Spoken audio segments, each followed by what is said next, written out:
Hello, good morning mga idol. Ngayon, nandito tayo sa may Namparan, Kalinga, Apayao na kung saan meron silang pinagmamalaking iba't ibang disenyo ng mga buntod. Tingnan natin mga idol. Yung tinatawag nilang Namparan Artistic Tomb. Tingnan natin mga idol ha.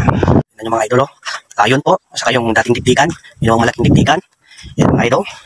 Tapos ito naman, meron pong van sa loob. Tapos yung karaniwan lang, meron ding helicopter mga idol. Helicopter, tapos Kumayon's Ferry, may ferry siya mga idol ha. Tapos mayroong sinyong sapatos. Yan, sapatos siya na idol ha. Sapatos ng isang Spartans. Tapos meron din tayong ibon. Ibon, tapos meron din kesal, saka yung parang mini park mga idol. Tapos meron din yung kadaan ng bahay mga idol, bahay ng Chinese. Tapos dito naman mga idol, sasakyan. Yung gagaling, kaganda ng sasakyan mga idol. L300 po siya. Tapos sa kabila naman, tingnan natin mga idol ha. L300, tapos yung isa naman pick up. Yun, pick up siya idol. Tapos yung isa naman, dump truck, mini dump truck. O diba, kakaibang disenyo mga idol. Kaya pupunta din tayo muna dun sa kabila mga idol ha. Tapos meron din tayong mini book, libro mga idol, gawa sa parang libro. Ayan mga idol. Tapos meron din tayo yung parang battery mga idol, battery ng sasakyan, 246 bali 6SM. Ayan po. Diba?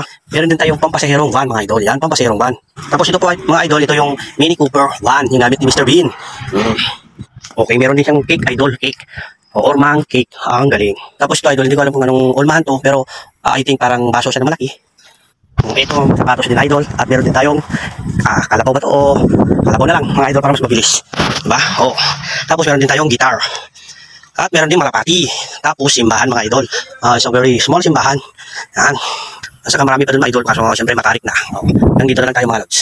Thank you. Para sa mga magre-reserve mga idol. Kasi alam nang malapit na. Ito po yung kanilang contact. Namparan Artistic Tomb. So ayan po yung contact nila mga idol. O pagpapareserve kayo. Ayan lang. Kontakin nyo lang po yan. Alright. Salamat.